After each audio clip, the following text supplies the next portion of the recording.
AP speaker Ayyanna Patrudu ఆసక్తికర వ్యాఖ్యలు చేశారు. స్పీకర్ అవ్వకముందు ఎక్కువగా మాట్లాడేవాడిని, స్పీకర్ అయిన తర్వాత నోటికి ప్లాస్టర్ వేశారు అంటూ ఏపీ స్పీకర్ అయ్యన్న పాత్రుడు వ్యాఖ్యానించడం చర్చనీయాంశంగా మారింది. సభలో కూర్చొని ఆదేశాలు ఇవ్వటం తప్ప గత 2 ఏళ్లుగా మాట్లాడే అవకాశం లేదు అంటూ కూడా ఏపీ స్పీకర్ అయ్యన్న వ్యాఖ్యలు చేశారు. ఇక ఎన్టీఆర్ ప్రోత్సాహంతో ఎమ్మెల్యేగా ఎన్నికయ్యా, ఎన్టీఆర్ దయ వల్ల 8 సార్లు ఎమ్మెల్యేగా 6 సార్లు మంత్రిగా పనిచేశా అంటూ కూడా మాట్లాడారు. ప్రస్తుతం రాజకీయాలు కొంతమేర భ్రష్టు పట్టాయని వ్యాఖ్యానించారు. యువకులు రాజకీయాల్లోకి రావాలి అంటూ కూడా అయ్యన్న పాత్రుడు పిలుపునిచ్చారు. సాధారణంగానే అయ్యన్న పాత్రుడు కొంత దూకుడు స్వభావం, ఆయనకి నోటు దురుసి ఎక్కువగా కూడా వ్యాఖ్యలు చేస్తూ ఉంటారు అంటూ కూడా అయ్యన్న పాత్రుడిని మనం చూస్తూ ఉంటాం ఎక్కువగా. కానీ తాను స్పీకర్ అయిన తరువాత తను మాట్లాడాలనుకున్న మాటలు తాను మాట్లాడలేకపోతున్నారు, తన గొంతును నొక్కేశారు అంటూ కూడా అయ్యన్న పాత్రుడు ఇప్పుడు వ్యాఖ్యానించడం చర్చనీయాంశంగా మారింది. మరి దీనికి సంబంధించిన డీటెయిల్స్ మా ప్రతినిధి కిరణ్ అడిగి తెలుసుకుందాం. కిరణ్, అయ్యన్న వ్యాఖ్యలు ఆసక్తికరంగా మారాయి, డీటెయిల్స్ ఏంటి? రేణు, విజయవాడలోని Siddhartha academy of higher education ఆధ్వర్యంలో కేవీ రావు గారి సహకారంతో నూతనంగా ఏర్పాటు చేసిన KV Rao centre for cyber security మరియు డిజిటల్ ఫోరెన్సిక్ విభాగాన్ని స్పీకర్ అయ్యన్న పాత్రుడు ప్రారంభించారు. ఈ ప్రారంభించినప్పుడు ఆయన డిజిటల్ మోసాల గురించి మాట్లాడుతూ డిజిటల్ నేరాల గురించి మాట్లాడడం జరిగింది. మాట్లాడుతూ ఆయన కొన్ని ఆసక్తికరమైన వ్యాఖ్యలు చేశారు. ఏదైతే తాను స్పీకర్ కాకముందు ఎక్కువ మాట్లాడేవాడిని, స్పీకర్ అయిన తర్వాత నా నోటికి ప్లాస్టర్ వేశారు, ఏకంగా సీఎం చంద్రబాబు నాయుడు నా నోటికి ఏకంగా కుట్లేశారు అనే విధంగా ఆయన వ్యాఖ్యలు ఇచ్చారు. ఎందుకంటే అయ్యన్న పాత్రుడు తన నియోజకవర్గంలో కానీ బయట కానీ చాలా దూకుడుగా ఉంటారు. ఏదైనా తన కళ్ళ ముందు ఏదైనా అధికారులు కానీ మరొకరు కానీ పనితీరు సక్రమంగా చేయకపోయినా కూడా ఆయన విరుచుకుపడిన సందర్భాలు చాలా ఉన్నాయి. అలాంటి నేపథ్యం ఉన్న అయ్యన్న పాత్రుడు ఏదైతే తాను స్పీకర్ అయిన తర్వాత 2 సంవత్సరాల నుంచి సభలో మాట్లాడే అవకాశం లేదు, నేను కేవలం శాసనసభ్యులు మాట్లాడింది బాధ్యతగా విని నోట్ చేసుకోవడం, శాసనసభ సభ్యులకు రూలింగ్ ఇవ్వడం మాత్రమే తప్ప తాను మాట్లాడే అవకాశం కోల్పోయానంటూ ఒక విధంగా ఆయన ఆవేదన వ్యక్తం చేశారు. ఏదైతే నేను 8 సార్లు ఎమ్మెల్యే అయ్యాను, 6 సార్లు మంత్రి అయ్యాను, దివంగత నేత ఏదైతే ఎన్టీ రామారావు ప్రోత్సాహం మేరకు నేను రాజకీయాలకు వచ్చాను, నేను రాజకీయాల్లో వచ్చినప్పుడు కొంచెం వయసు సరిపోదేమో అనే అనుమానంతో ఉన్నా కూడా ఎన్టీఆర్ నన్ను చేరదీశారు, అవకాశం కల్పించారు. మొదటిసారి ఎన్టీఆర్ దయతో ఎమ్మెల్యే అయ్యాను. దాదాపు నేను నా రాజకీయ జీవితంలో 8 సార్లు ఎమ్మెల్యేని, 6 సార్లు మంత్రిగా పనిచేశా, ప్రస్తుతం స్పీకర్ గా పనిచేస్తున్నా. ఇప్పుడు ఉన్న రాజకీయాలు కొంచెం మేరకు భ్రష్టు పట్టాయి. ఏదైతే యువకులు కూడా రాజకీయాల్లోకి రావాల్సిన అవసరం ఉంది. ఆ నేపథ్యంలోనే శాసనసభలో కూడా ఏదైతే మాక్ అసెంబ్లీ నిర్వహించాము, ఈ మాక్ అసెంబ్లీ నిర్వహించి ప్రజలకు ఏదైతే చట్టసభలు ఎలా ఉండాలి అంటూ అటు పిల్లలకు, సభలకు, సమాజానికి కూడా ఒక హితోపదేశం పంపించాము అంటూ ఆయన వ్యాఖ్యలు చేయడం జరిగింది. అయితే ప్రస్తుతం ఆయన ఏదైతే డిజిటల్ విభాగం గురించి మాట్లాడడం జరిగింది.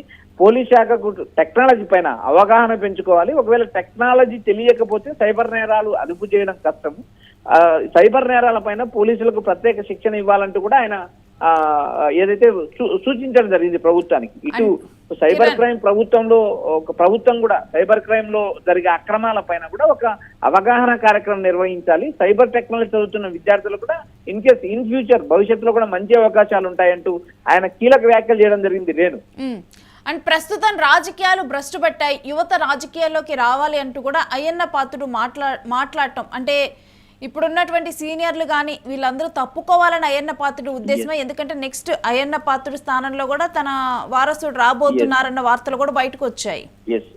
రేణు, రాష్ట్ర వ్యాప్తంగా టీడీపీ కూటమి అధికారంలోకి వచ్చిన తర్వాత ఏదైతే కొంతమంది సీనియర్ నేతలకు ఏదైతే అనుకున్న స్థాయిలో మంత్రి పదవులు లభించలేదు, కేవలం నారా లోకేష్ భవితను దృష్టిలో పెట్టుకొని సీఎం చంద్రబాబు నాయుడు యువకులకు ఎక్కువ ప్రోత్సాహం ఇచ్చారు. కొంతమంది సీనియర్ నేతలను తప్పించడం జరిగింది.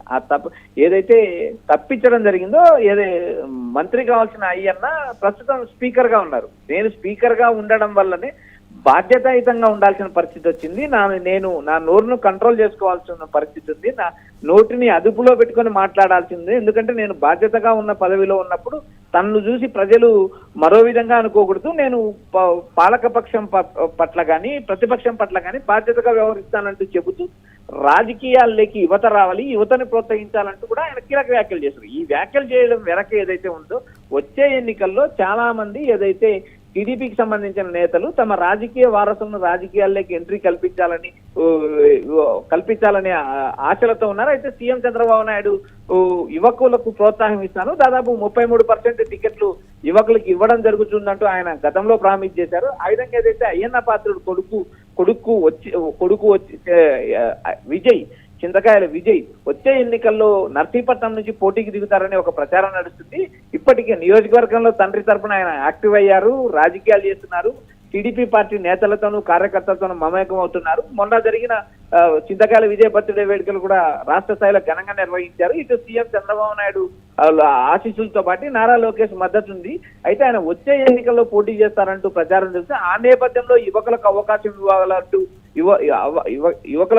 ఇవ్వాలంటూ నేరుగా సీఎం చంద్రబాబు నాయుడుకు అయ్యన్న పాత్ర సూచించడం జరిగింది. అయితే ఇటు టీడీపీ అధిష్టానంతోనూ సన్నిహిత సంబంధాలు మెయింటైన్ చేసి విజయ్కి వచ్చే ఎన్నికల్లో అవకాశం కల్పించే పరిస్థితి ఉందని రాజకీయ వర్గాల్లో ఒక ప్రచారం జరుగుతుంది. మరోపక్క ఏదైతే ఆయన 2024 అంటే మనం ఈసారి కనుక చూసుకుంటే స్పీకర్ అయిన తర్వాత అయ్యన్న పాత్రుడు అంటే అంతకు ముందలన్నంత దూకుడుగా మాట్లాడకపోయినా కానీ సమయం వచ్చినప్పుడు ఆయన ఏదో ఒక మాట మాట్లాడతాడు. కానీ ఆయన ఎప్పుడు ఏం మాట్లాడినా కానీ అది కాంట్రవర్సీ లాగా అవుతూనే ఉంటుంది. అందుకని చెప్పి సీఎం చంద్రబాబు సైలెంట్ ఉండాలని చెప్పి స్పీకర్కి చెప్పారనుకోవాలా?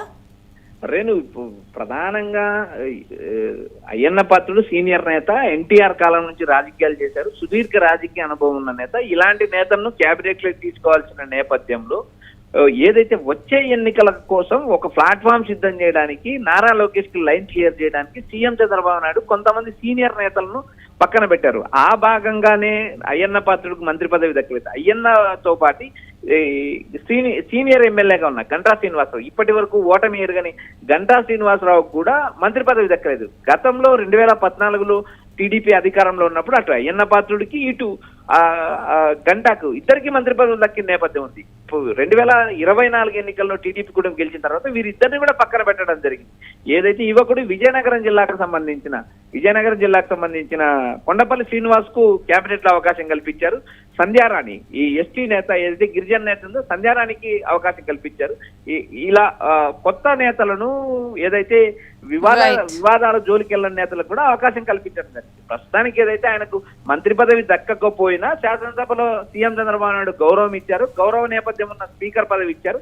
వచ్చే ఎన్నికల్లో దాదాపు సీనియర్లు తప్పుకునే అవకాశం ఉంటుంది. కానీ ఆ నేపథ్యంలో ఏదైతే యువకులు ప్రోత్సాహం ఇవ్వాలి, వారు నారా లోకేష్ కు అండగా నిలబడాలి, ఒక జట్టును సమకూర్చాలనే కోణంలో మాత్రమే సీనియర్ నేతలను పక్క పెట్టడం. ఇప్పుడు గంటా కావచ్చు, అయ్యన్న కావచ్చు, మరో కొంతమంది సీనియర్ నేతలు కూడా వారి వారసులకు టికెట్లు ఇవ్వాలంటూ సీఎం చంద్రబాబును కోరుతున్నారు. వచ్చే ఎన్నికలకు యువకులకు ఎక్కువ అవకాశం ఇవ్వాలంటే ఇటు నారా లోకేష్ తో పాటు నారా చంద్రబాబు నాయుడు కూడా అభిప్రాయపడుతున్నారు. కాబట్టి వచ్చే ఎన్నికల్లో చింతకాయల విజయ్ లాంటి నేతలకు కూడా అవకాశం కల్పించే అవకాశాలు ఎక్కువగా ఉన్నాయని ఒక ప్రచారం నడుస్తుంది.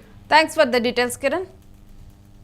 ఇక అయ్యన్న పాత్రుడు అయితే కొన్ని ఆసక్తికరమైన వ్యాఖ్యలు చేశారు. ఇప్పుడు తనకి స్పీకర్ పదవి వల్ల కూడా తనకి ప్లాస్టర్ వేశారు తన నోటికి అంటూ కూడా తాను వ్యాఖ్యానించడం. ఇక ఎన్టీఆర్ దయ వల్ల కూడా తాను ఎమ్మెల్యేగా 8 సార్లు గెలిచాను, 6 సార్లు మంత్రిగా పనిచేశానంటూ కూడా తాను గుర్తు చేసుకోవడం జరిగింది. ఇక యువతను ఎక్కువగా కూడా రాజకీయాల్లో ఆసక్తి చూపించాలి, యువకులు రాజకీయాల్లోకి రావాలి, ప్రస్తుతం కొంత రాజకీయాలు భ్రష్టు పట్టాయంటూ కూడా ఆయన వ్యాఖ్యానించడం ఆసక్తికరంగా మారింది.